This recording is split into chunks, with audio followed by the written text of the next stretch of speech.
اپنے ان سچے سپاہیوں کی حفاظت فرما، بیت الخامنہی کی حفاظت فرما، ایران کی محافظت فرما، پروردگار جبین فلسطین کی محافظت فرما، غازی و ظالم حکومتوں کو دنیا سے رست و نابود فرما، پروردگار قاضی حسن نصر اللہ کو واصل جہنم فرما، پروردگار حزب اللہ کو کامیابی و کامرانی نصیب فرما، پروردگار لباس محمد والے محمد کا زمانہ پرآشوب ہے، ہمارے وقت کے امام مہدی کے ظہور میں تعجیل فرما، ہمیں امام کے ناظروں میں شمار فرما۔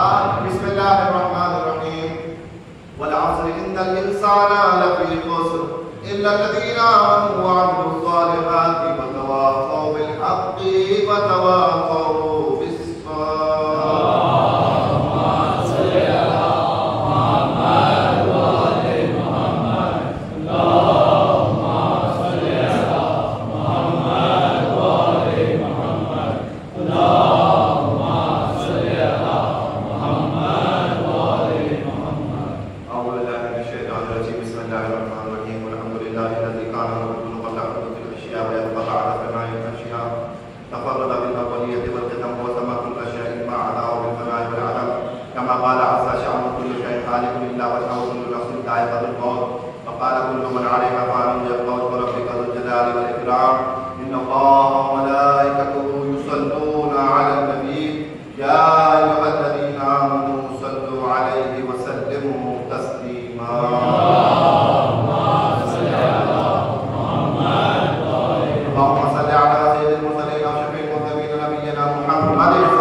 صلوات اللہ وسلم